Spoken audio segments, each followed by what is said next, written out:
சமைக்கிறதுல இருந்து ஃப்ரீடம் கிடைச்சிது.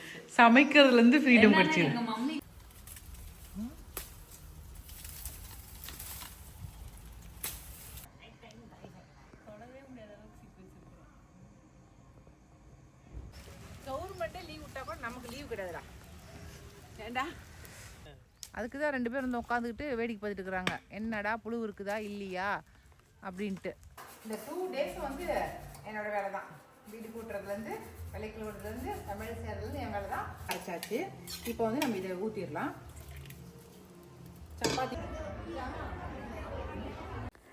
எல்லாருக்கும் வணக்கம். இது நம்ம காக்கை கூட்டம். இன்றைக்கி வந்து எங்கள் பொண்ணு தாங்க ஊர்லேருந்து வந்திருக்கா. ஒரு கல்யாணத்துக்காக வந்திருக்கா. இன்றைக்கி நாங்கள் என்னென்ன செஞ்சோம் அப்படிங்கிறத ஒரு வீடியோவை எடுத்திருக்கேன்.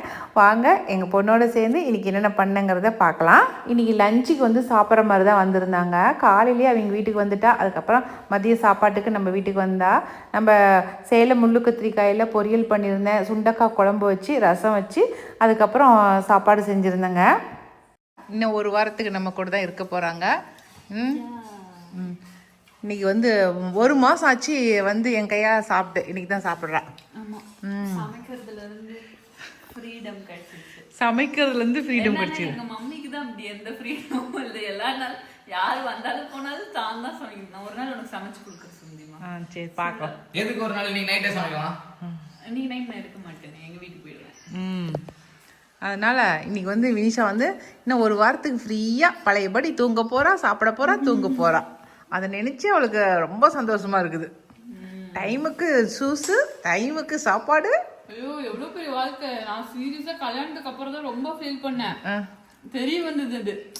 டெய்லியும் விருப்பமே இல்லைனாலும் காலையில் எடுத்து சமைச்சு அனுப்பணும்ங்கிறது வந்து எவ்வளோ கூட. ஒரு சில நாள்ல பாசமாக இப்படி கிண்டுவேன். சில கிண்டி முடிச்சு சமைச்சு எப்படா கிண்டி முடிச்சு சமைச்சு அமுச்சுட்டு தூங்குவோன்னு இருக்கும். அது வடை எடு. இதுல வேற சில பேரு நீங்க வேலைக்கு போறியா அப்படின்னா இந்த வேலையை எனக்கு பிடிக்கலங்க, வேலைக்கு வேற இதெல்லாம் செஞ்சு கொடுத்துட்டு தானே வினிஷா வேலைக்கும் போறாங்க. அவங்க போட்டோம், என்னால முடியல. நான் ஒர்க் ஃப்ரம் ஹோம் எடுத்துக்கலான்னு இருக்கிறேன். நிறைய பேர் வந்து வேலைக்கு வீட்டு சமையல் வேலை செஞ்சுட்டு வேலைக்கு போயிட்டு வந்து மறுபடியும் வீட்டு வேலை செய்யறோம், அதுவே கஷ்டமாக்குதுங்கிறாங்க. ஆனா எங்கெல்லாம் நினைச்சு பாரு. இல்ல என்னன்னா பாதி ஹெல்ப் பண்றாங்க அவங்க சில வேலைகள்லாம். அதுவே இருந்தாலும் எனக்கு டயர்ட் ஆகுது. ஆனா இப்ப எங்க மம்மிக்கு எல்லாம் பார்த்தா ஒண்ணு திலகாக்கா இருப்பாங்க. ஆனா பாத்திரம் கழுவுறதுல இருந்து நீ தப்பிச்சிட்டமா. பாத்திரம் கழுவுறது வந்து வினிஷா உங்களுக்காகவே ஒரு படம் வந்திருக்குது, போய் பாத்துட்டா வினிஷா. அந்த படத்தை பார்க்கும் போதெல்லாம் ஒன்னையே தான் நினைச்சேன். ஆண் பாவம் பொல்லாதுன்னு ஒரு படம். அந்த அளவுக்கு நான் பிஹேவ் பண்றது இல்ல. இல்ல வினிஷா, அந்த படத்தை பார்க்கும்போது முழுக்க நான் ஞாபகத்தோடயே தான் பார்த்தேன். எதனால நான் வந்து அந்த ஞாபகத்தோட பார்த்தேங்கிறத நீ போய் பார்த்தேன்னு தெரியும். இல்ல அவனை மோசமா நடந்துக்கிறதுக்குலாம் நான் சொல்ல.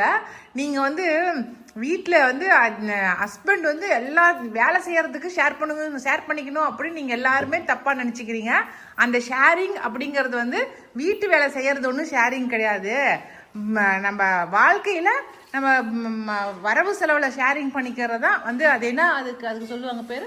இதான் ஃபெமினிசம்னா என்னோட புரிதலுக்கு பிளஸ் நிஜமான மீனிங் என்னன்னு எனக்கு தோன்றது என்னன்னா வந்து வேலை வாய்ப்பு இருக்குல்ல, வேலை வாய்ப்பு எப்படி ஆண்களுக்கு வந்து சிஇஓ போஸ்ட் ஒன்று கொடுக்குறாங்கன்னு வச்சுக்கோங்க. அவங்க வந்து சிஇஓ போஸ்ட் கொடுக்கும்போது இவங்களுக்கு குழந்தை பிறந்துருச்சா, இவங்களுக்கு கல்யாணம் ஆயிடுச்சா, இவங்கனால இது முடியுமா முடியாதால யோசிக்க மாட்டாங்க. ஒரு போஸ்ட் கொடுக்குறாங்க, ஓகேவா, அவங்களுக்கு டேலண்ட் இருக்குன்னா அந்த போஸ்ட் கொடுத்துருவாங்க. ஆனா பெண்களுக்கு அதே சிஇஓ போஸ்ட் கொடுக்குறாங்கன்னு வச்சுக்கோங்க, அவங்களுக்கு அந்த டேலண்ட்டை தவிர்த்து இவங்களுக்கு ஃபேமிலி வந்துட்டு போய் பார்த்துக்கணுமா, குழந்தை இருக்கா, அப்போ குழந்தை இருந்தா இவங்கனால ஹேண்டில் பண்ண முடியுமா ரெண்டுமே அப்படின்னு ஒரு டவுட் வருது இல்ல. அந்த வாய்ப்புக்கு வந்து ஒரு படி கம்மியாகுது இல்ல. அதே மாதிரி சேலரி கொடுக்கறதுலயுமே பாத்தீங்கன்னா நிறைய ஜென்ஸுக்கு அதிகமா கொடுப்பாங்க, லேடிஸ்க்கு அதிகமா கொடுப்பாங்க. எந்த மாதிரி தொழில இது வந்துட்டு ஒர்க் இந்த மாதிரி பிசிக்கல் ஒர்க் அதிகமா இருக்கிறதுல கொடுத்தா ஓகே. ஏன்னா பொதுவா வந்து பிசிக்கல் ஒர்க்னுங்கிறது ஜென்ஸ் கிட்ட அதிகமா வேலை வாங்கிப்பாங்க, லேடிஸ் கிட்ட வந்து சின்ன சின்ன வேலை கொடுக்கறதுனால அதுக்கேற்ற மாதிரி சேலரி கொடுக்கலாம். பட் இந்த மாதிரி அறிவுபூர்வமான விஷயங்கள் யூஸ் பண்றாங்கல்ல, இப்ப சாஃப்ட்வேர்ஸ் அந்த மாதிரி இருக்கிறதுல வந்துட்டு 2 பேருமே ஈக்குவலா போடும் போதும் சில டைம் பாத்தீங்கன்னா கேர்ள்ஸ்க்கு கம்மியா கொடுப்பாங்கல்ல, அதெல்லாம் இருக்கக்கூடாது. இந்த மாதிரி எக்கனாமிக்கலா விஷயங்களுக்கு தான் வந்துட்டு உரிமை வேணும்னு கேட்டுதான் ஃபெமினிசம்ங்கிறது கொண்டு வந்தது, அந்த ஒரு பிரிவே வந்தது. ஆனா அத வந்துட்டு நீங்க குடிப்பீங்கல்ல, அப்ப நாங்களும் குடிக்கிறோம், நீங்க அவுத்து போட்டு நடக்கிறீங்களா நாங்களும் நடப்போம்ங்கிற மாதிரி சில பெண்கள் வந்து தப்பா நினைச்சுக்கிறாங்க. அது அப்படி கிடையாது. அதே மாதிரி வீட்டு வேலை ஹெல்ப்னுங்கிறது வந்து 2 இருக்கு. ஒண்ணு, வேலைக்கு ஃபுல் டைம் வேலைக்கு போயிட்டு வந்து ஹெல்ப் பண்ண முடியும், ஹெல்ப்னு இல்லை, வீட்டு சோர்ஸ்னுங்கிறது 2 பேருக்குமே. அது வீடுங்கிறது எல்லாரும் தான் தங்க போறது. யார் யார் தங்குறாங்கன்னா அவங்க எல்லாருமே அதுல கொஞ்சம் வேலைகள் போடணும். இப்ப நானும் ஒர்க் பண்றேன், என் ஹஸ்பண்டும் ஒர்க் பண்றாங்கன்னா வீட்டுக்கு வந்து 2 பேருமே ஷேர் பண்ணி தான் வீட்டு வேலை பண்ணணும். இப்ப அவங்க ஒர்க் பண்ணிட்டு வந்துட்டு நான் ஃபுல் டைம் வீட்டுல இருக்கேன், அவங்க ஒர்க் பண்ணிட்டு வந்துட்டு அவங்க ஆனா பாதி ஒர்க் பண்ணணும்னுங்கிறது வந்து ஒரு மாதிரி அன்ஃபேரா இருக்கு. ஒருவேளை எப்படி சொல்ற, நீ முழு நேரம் வீட்டுலதான் சும்மா இருக்கிற, ஆனா உன்னால பண்ண முடியல அப்படின்னுங்கிறது வந்து அந்த இடத்துல நீ ஃபெமினிசம், அப்ப நீங்க என்னையே வேலை சொல்றீங்களா, அப்ப நீ என்னதான் பண்ணுவ அந்த கல்யாணத்துல அப்படின்னுங்கிறது தான் வந்து கேள்வி. அதுதான் அந்த படத்துல கொண்டு வந்தது. ஆனா சில என் கேஸ்ல என்னன்னா, நான் வந்து கொஞ்சம் டஞ்சல் பீஸ்னால என் ஹஸ்பண்ட் அப்பப்ப கொஞ்சம் ஹெல்ப் பண்றாங்க, புரியுதா? கொஞ்சம் பாடி கண்டிஷன் கொஞ்சம் மோசமா, அதனால அந்த பாடி கண்டிஷன்லாம் சரி பண்ணிட்டா இப்ப நான் ஹெல்த்தியா இருந்தா நானே பண்ண முடியும் பண்ணிப்பேன். இப்போ நாங்களாம் ஹெல்த்தி இல்லாட்டினாலும் நாங்க தான் பண்றோம். அது உங்களோட ஜெனரேஷன்ல உங்க ஹஸ்பண்ட்ஸ் அப்படி இருக்காங்க, எங்க ஹஸ்பண்ட்ஸ் கொஞ்சம் பாவப்பட்டு கொஞ்சம் ஹெல்ப் பண்றாங்க. அதனால அப்படி பண்ணும்போது நீங்க வந்து என்ன பண்ணணும், அவங்க மேல குதிரை ஏறக்கூடாது முழுசா. அதெல்லாம் ஏறினது. இவன் இன்னைக்கு வினிசா வந்திருக்கிறா, வந்துட்டு இன்னைக்கு சாயந்தரம் போயிடுவா. அதனால லஞ்சு சாப்பிட்டுட்டு இன்னைக்கு மருதாணி பொறிச்சு வைக்கலான்ட்டு இருக்கிறோம். பறிச்சு அரைச்சி கொடுத்து விட்டுலாம் ஊர்ல வச்சுட்டு வந்துட்டோம். ஒரு கல்யாணத்துக்காக வேண்டி வந்திருக்கலாம். சரிங்களா? ஓகே. வீட்டுக்கு பக்கத்துலேயே வந்து மருதாணி செடி வச்சுருக்குறோங்க. மருதாணியே வைக்கிறதே இல்லைங்க, இப்படிலாம் போய் பறித்து வைக்கிறதே இல்லை.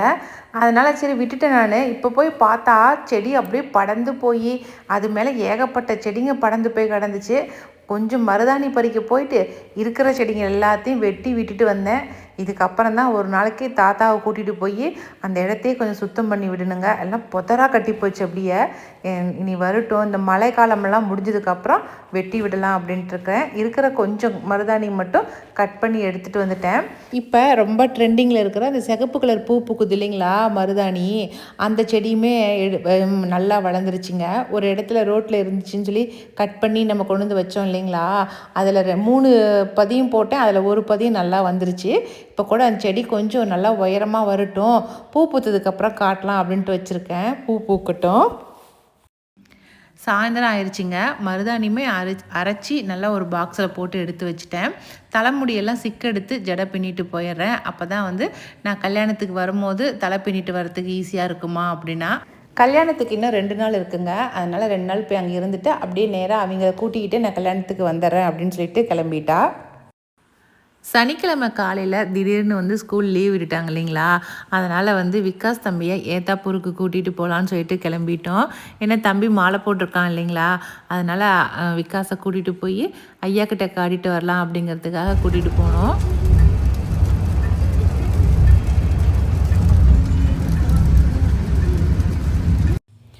காலையில் போயிட்டு ஒரு 11-12 மணிக்கெலாம் நாங்கள் வீட்டுக்கே வந்துட்டோங்க. வீட்டுக்கு வந்தாக்கா மழை பெய்ய ஆரம்பிச்சிருச்சு. அப்பயுமே வந்து பெருசாலாம் மழை இல்லைங்க, சும்மா சாரலான மழை தான் பெஞ்சிட்டு இருந்துச்சு. தோட்டத்து வேலை பெரியவர் செஞ்சிட்டு இருந்தார். அதனால் நானும் போய் அவர் கூட என்னென்ன வேலை செய்கிறாருன்னு பார்த்துட்டு இருந்தேன். கவர்மெண்ட்டே லீவ் விட்டா கூட நமக்கு லீவ் கிடையாதுடா. ஏண்டா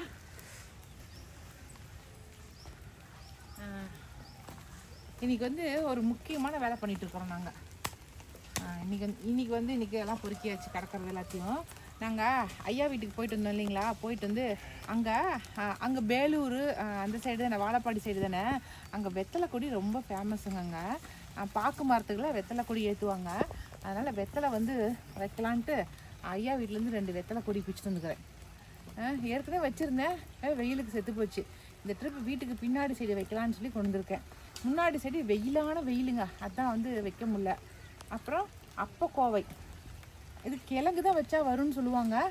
கிழங்க பிரிச்சுட்டு வாடானா கிழங்கு கிடைக்கலக்கான்னு புடுங்கின வேகத்தில் அப்படியே அந்து போச்சு. சரி இதையாவது வச்சு பார்க்கலாம் அப்படின்னு தான் இந்த கொடியை எடுத்து வந்துக்கிறோம். பார்க்கலாம் கொடி வச்சா வருதான்னு. நம்ம நார்மலான கொடி வச்சா வந்துடும். ஆனால் அப்பக்கோவை வருது என்னன்னு தெரியல. அந்த அப்பக்கோவை கொடியும் போகிறப்ப வரப்பெல்லாம் பார்த்துட்டே இருப்பேன் ஐயா வீட்டுக்கு போகும்போது தான். அங்கே கொடி படந்து திருவுண்டு காய் காய்ச்சிட்டு இருக்கோம் அப்பக்கோவை. அதனால தான் பிடிச்சிட்டு வந்துக்கிறேன். எனக்கு தெரிஞ்சு இது அப்பக்கோவைன்னு தான் நான் நினைக்கிறேன். நீங்கள் கூட பார்த்து சொல்லுங்கள் இது கரெக்டாக அப்பக்கோவையா அப்படின்னு. பாருங்க இலை அப்படி தான் இருக்குது. எனக்கு சரியாக தெரியல. காய் இருந்தால் பார்த்தா தெரிஞ்சிருக்கும். காய் இல்லையா அதனால் கண்டுபிடிக்க முடியல.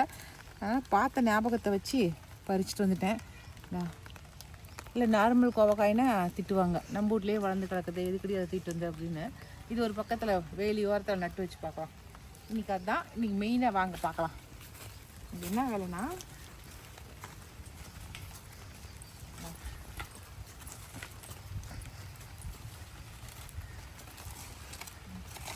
இங்கே உள்ள நல்லா மரமாக்குறதுனால கொஞ்சம் மழை தண்ணிலாம் படுறதில்ல.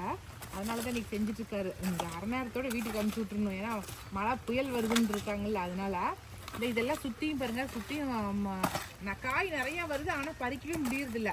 அதுக்காக வேண்டி சுற்றிலும் இருக்கிறதெல்லாம் கொத்தி விட்டு எடுத்தாச்சு. இப்போ எதுக்கு இவ்வளோ பெருசு பரப்பி விட்டுருக்கோம் அப்படின்னாக்கா இதில் ஃபுல்லாக இப்போ எருவு கட்ட போகிறோம்.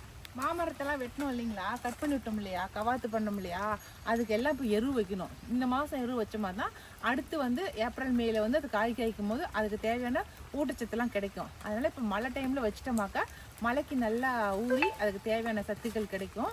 அதனால தான் இந்த மழையிலே விடாமல் இப்போ இது எருவு போட்டுடலாம் அப்படின்னு பண்ணிகிட்ருக்கோம். இப்போ இது ஃபுல்லாக கொத்தி விட்டு நம்ம வேலி ஓரத்தில் நொச்சியும் ஆடாதோடையும் வச்சுருக்கோம். அந்த தலைங்க கட் பண்ணி வச்சுருக்கேன். அதுக்கு மரத்தை கட் பண்ணங்களா அது வச்சுருக்கேன். அந்த தலை அதுக்கப்புறம் எருவு எல்லாம் போட்டு இன்றைக்கி இந்த வேலை முடிய போகுது. இன்றைக்கி இதை பண்ணி விட்றாங்கன்னு இருக்காரு.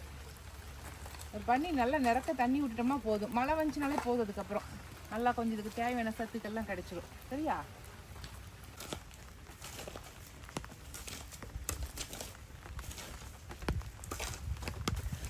மழையில் போய் அப்படி நனைஞ்சு போய் அப்படி குளிர் காயுது இந்த காக்காலாம்.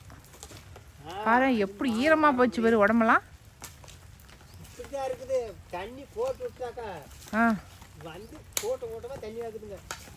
தண்ணி பார்த்துட்டு அது குதிக்க ஆரம்பிச்சுக்கிறாங்க தண்ணிக்குள்ளாரா. இப்போ கிளறி விடுவோம் புழு இருக்குன்னு பார்க்குறாங்க. அதுக்கு தான் 2 பேர் வந்து உட்காந்துக்கிட்டு வேடிக்கை பார்த்துட்டு இருக்கிறாங்க. என்னடா புழு இருக்குதா இல்லையா அப்படின்ட்டு.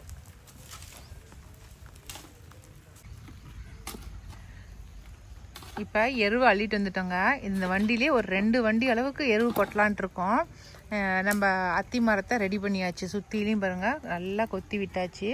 நல்லா ஒரு மாதிரி பறித்து விட்டுருக்குறோம். இதுக்குள்ளே வந்து எருவு கொட்டிட்டு அதுக்கு மேலே கொஞ்சம் இலைகளை போட்டுடலான்ட்டு இருக்கிறோம். இலைகளை போட்டு விட்டு அதுக்கப்புறம் தண்ணி விட்டுறலாம். கொஞ்சம் முட்டை அமிலம் ரெடி பண்ணியிருந்தால் கொஞ்சம் முட்டை அமிலத்தையும் ஊற்றிருக்கலாம். இந்த மழை ஈரத்துக்கு முட்டை அமிலத்தை ரெடி பண்ணாமல் விட்டுட்டேன். இதுக்கு மேலே தான் முட்டை அமிலத்தை ப்ராப்பராக ரெடி பண்ணணும். நான் அந்த ஒரு மரத்தை மட்டும் சுற்றி கொத்தி விடலிங்க. இங்கே இருக்கிற மாமரம் இதோ இங்கே இருக்கிறது அங்கே இருக்கிறது ஒரு 3-4 மாமரத்தையுமே கொத்தி விட்டுருக்காரு. பார்க்கலாம். இந்த மாமரமே எனக்கு கை கொடுக்க மாட்டேங்குது. இந்த ட்ரிப்பு மாமரத்துக்கு தான் நிறைய வேலை பண்ணிகிட்ருக்கேன். வெட்டி விடவும் துளிர் வச்சிருச்சு. புதுசாக துளிர் வந்திருக்கு மாமரத்தில். இப்போ எல்லாமே வட்டம் போட்டுட்டேன். இப்போ இதுக்கு எருவு கொட்டி பாத்திரலாம், தண்ணி விட்டுறலாம். இது ஒரு அத்தி மரம். இதுக்கும் வந்து நல்லா கொத்தி விட்டு எருவு போட்டுறலாம். இந்த அத்தி மரத்துக்கு மட்டும் ஒரு 4 வண்டி எருவு கொட்டி முடிச்சாருங்க. அதுக்கப்புறமேட்டுலாம் வந்து வேலை செய்ய வேணாம் அப்படின்ட்டாங்க. ஏன்னா மதியத்துக்கு மேலே ரொம்ப மழை பெய்ய ஆரம்பிக்க போகுது, அதனால் வீட்டுக்கு அமுச்சு விட்ருங்க அப்படின்னு சொல்லி சொன்னாங்க. அதனால் தாத்தா வந்து மதியத்துக்கு முன்னாடியே வீட்டுக்கு போங்க, மழையில் மாட்டிக்கிட்டால் வம்பா போயிடும் அப்படின்னு சொல்லி வீட்டுக்கே அமுச்சு வச்சிட்டோம். இதுக்கு மேலே தலைகள் போடுற வேலையை வந்து இன்னும் ஒரு 2 நாள் கழித்து செஞ்சுக்கலாம் அப்படின்னு சொல்லி முடிவு பண்ணிட்டேன். இன்றைக்கி வந்து விகாஸ் தம்பிக்கு தாங்க சப்பாத்தி செய்யலாம் அப்படின்ட்டு. எப்போவுமே எனக்கு வந்து அவனுக்கு பிடிக்குதோ பிடிக்கலையோ எனக்கு வந்து ஒன்றா பச்சை கலரில் இருக்கணும் சப்பாத்தி, இல்லைன்னா சிகப்பு கலரில் இருக்கணும், இது மாதிரி இல்லை மஞ்சள் கலரில் இருக்கணும். இது மாதிரி ஏதாவது கலர் கலராக இருந்தால் தான் எனக்கு சப்பாத்தி பிடிக்கும். உனக்கு கூட தம்பி? எனக்கு சப்பாத்தினாலே பிடிக்கும். இதில் மஞ்சள் கலர் பச்சை கலர்லாம் எதுக்கு செய்கிறீங்கன்னு தெரில. ஆனால் மொத்தம் இப்போ சப்பாத்தி தானே பிடிக்கும் எனக்கு. அதனால் இன்றைக்கி வந்து பீட்ரூட் சப்பாத்தி செஞ்சிடலாம் அப்படின்ட்டு பீட்ரூட் சப்பாத்தியும் ஒரு நார்மலான ஒரு கிரேவின்னு என்ன யோசிக்கவே இல்லை. அவனுக்கு வந்து சென்னா மசாலா கிரேவி வேணுமா, இல்லை வெஜிடபிள் கிரேவி வேணுமா, இல்லை பேபிகார்ன் கிரேவி வேணுமா, எது வேணும்? நாலாவது பன்னீர் பட்டர் மசாலா கிரேவி வேணும். பாரு, இல்லாத போய் கேட்குற பற்றியா நீ? கடாய் இது வேணும். பன்னீர் அன்னைக்கு செஞ்சமே கடாய் இது குழம்பு. அது என்ன கடாய் குழம்பு? வெஜிடபிள் கடாய். ஓ, வெஜிடபிள் கடாயா? சரி, ஏதோ ஒரு கிரேவி ஒன்று செஞ்சிடலாம். இப்போ வந்து பீட்ரூட்டுக்கு வந்து நிறைய பேர் நான் ரீல்ஸில் பார்த்துருக்கேன், எல்லாரும் வெறும் பீட்ரூட்டை அப்படியே அரைச்சி போடுவாங்க. எனக்கு அதில் வந்து சாட்டிஸ்ஃபைட் இல்லை. பச்சையாக போட்டு அது அந்த பீட்ரூட் ஸ்மெல் அடிக்கும். அதனால் கொஞ்சம் வேக வச்சிடலாம். தண்ணி ஊற்றி உப்பு போட்டு கொஞ்சம் வேக வச்சுட்டு அதை அரைச்சி நம்ம சப்பாத்தி மாவோட போட்டு நம்ம படைஞ்சிக்கலாம். சரிங்களா? அதனால் கொஞ்சம் நேரம் வேக வச்சிடுறேன்.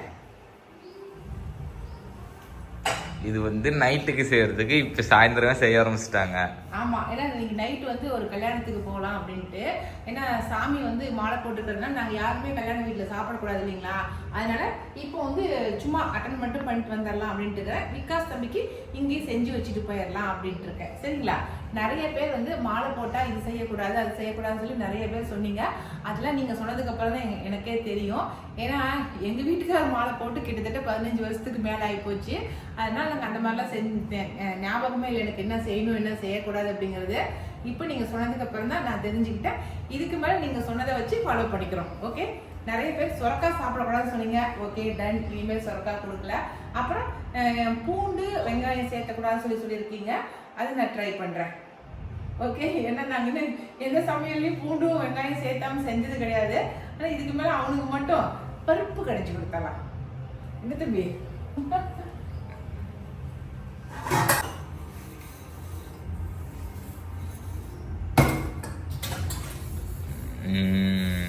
உலக தொலைக்காட்சிகளில் முதல் முறையாக நான் பாத்திரம் விளக்குறேன். அப்பெல்லாம் இல்லை, எப்பவும் விளக்கிட்டு எப்பவும் செய்கிற வேலை செஞ்சுட்டு இருந்தோமாக்கா அது பெருசாக தெரியாது. எப்பவுமே திலகாவே செய்வாங்களா? இப்போ திலகா 2 days லீவ் போட்டா. ஏன்னா கல்யாணம் வந்திருக்கு வீட்டில், எங்கள் சொந்தக்காரர் கல்யாணம்னு சொல்லி லீவ் போட்டா. இந்த 2 days வந்து என்னோட வேலை தான். வீடு கூட்டுறதுலேருந்து விலைக்கு விடுறதுலேருந்து தமிழ் சேர்றதுலேருந்து என் வேலை தான். முதல் கட்டமாகவே வந்து ஃபஸ்ட்டு ஒரு பீட்ரூட்டை வேக வச்சு தீ வச்சுட்டேன். பாருங்க, வச்சுட்டு போனேன். எங்கள் பாருங்க சட்டி தீங்கிடுச்சு. இதுதான் பண்ணுவேன். ஒன்றா பாலை பொங்க விட்டுருவேன், இல்லைன்னா எதோ ஒன்று தீய வச்சுருவேன். திலகா இருந்தால் சமையல் கொடுக்க நடந்துகிட்டே இருக்கிறாங்க இல்லைங்களா? நான் இங்கே வச்சுட்டு வேறு வேலை செய்ய போயிடுவேன். அதனால் தீஞ்சு போயிடும். அதுதான் காரணம். அதனால் இந்த 2 நாள் நான் என்னென்ன பாத்திரம்லாம் தீனி என்னென்ன பண்ண போகிறேன்னு தெரியல. பார்க்கலாம்.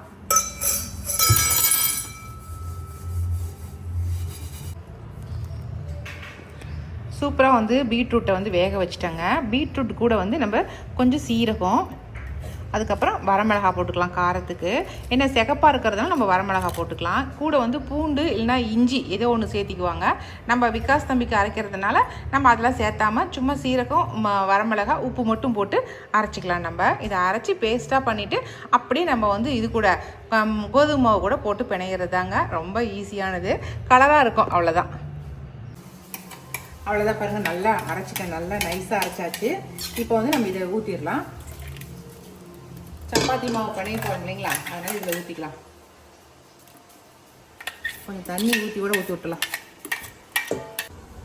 இப்போ நம்ம கோதுமை மாவு கலந்துக்கலாம் இது கூட. அவ்வளோதாங்க. இப்போ நம்ம வந்து பீட்ரூட்டுக்கு உப்பு போட்டிருக்கிறேன் நான். அதனால் கொஞ்சம் பார்த்து இதுக்கு தக்கன உப்பு போட்டுட்டோமா முடிஞ்சது வேலை. அவ்வளோதானே?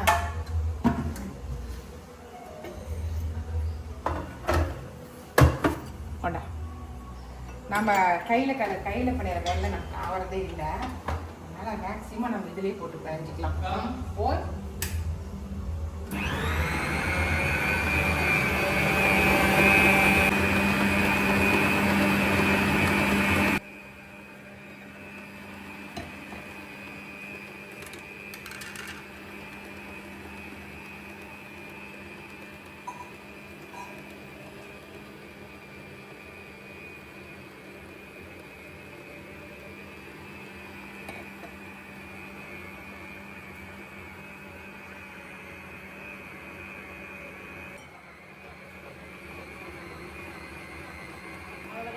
நல்லா பிணைஞ்சா காட்டுறேன் நான். பிணைஞ்சோடனே அப்படியே அப்படியே சூப்பராக பிணைஞ்சு வந்துடும் மாவு. Okay, okay. கட் பண்ணிடலாம் பாப்பா.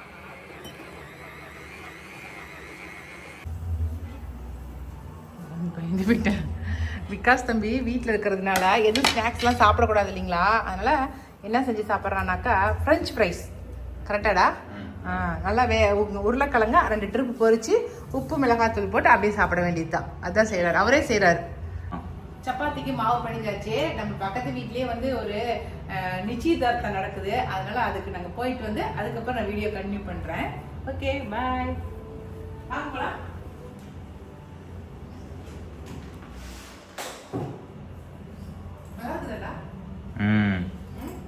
புதுசா வாங்கினேன், காட்டவே இல்லை நான். எப்படி இருக்குன்னு பாரு. முத்து செட்டு, முத்து இல்லை பவள செட்டு. சரி வாப்பா. பாய். கரெக்டான நேரத்துக்கு நாங்கள் போயிட்டோங்க. போன வேகத்துக்கு போய் பக்கத்தில் போய் நின்று ஒரு ஃபோட்டோ எடுத்தாச்சு. நாங்கள் போகிறதுக்கு முன்னாடி நிச்சயதார்த்தம்லாம் முடிஞ்சிருச்சுங்க. எல்லாம் ஃபோட்டோவுக்கு தான் எல்லாம் நின்றுக்கிட்டு இருந்தாங்க. அந்த கேப்பில் நாங்களும் போய் ஃபோட்டோவுக்கு நின்றுட்டு வந்து உட்காந்துக்கிட்டோம். அங்கே வந்து லஞ்சுக்கு வந்து நம்ம கார்த்தி தம்பி தாங்க சாப்பாடு செஞ்சுருக்கா. அப்படியே காளான் பிரியாணி, அதுக்கப்புறம் நார்மலாக ஒயிட் ரைஸு, சாம்பார், ரசம் இதான் செஞ்சுருந்தேன். நல்லா இருக்குன்னு சொல்லி சொன்னாங்க. சப்பாத்திக்கு சைடிஷாக வந்து தக்காளி தொக்கு தாங்க செஞ்சுருக்கேன். ஏன்னா பீட்ரூட் சப்பாத்திக்கு தக்காளி தொக்கு காம்பினேஷன் சூப்பராக இருக்கும் அப்படிங்கிறதுக்காக. ஏன்னா காலையில் வந்து கல்யாணத்துக்கு போனாக்கா சப்பாத்தி தக்காளி தொக்கு செஞ்சு சாப்பிட்டுட்டு போயிடுவார் விகாஸ் தம்பி. அவனே சுட்டு சாப்பிட்டுட்டு போயிடுவான். அதுக்காக தான் இதை ரெடி பண்ணி வச்சுருக்கேன். எல்லாமே ஆல்ரெடி ரெடி ஆயிடுச்சு. இதுக்கப்புறம் நாங்கள் போய் கிளம்பி போக வேண்டியது தான். நாளைக்கு வந்து நம்ம எப்படிலாம் கல்யாணத்துக்கு கிளம்பி போனோம் அப்படிங்கிறத நாளைய வீடியோவில் பார்க்கலாங்க. இந்த வீடியோ இதோட முடிஞ்சிருச்சுங்க. இந்த வீடியோ பிடிச்சிருக்குன்னு நினைக்கிறேன். பிடிச்சிருந்தாங்க லைக் பண்ணுங்கள். மறக்காமல் நம்ம காக்கை கூட்டத்துக்கு சப்ஸ்கிரைப் பண்ணிடுங்க.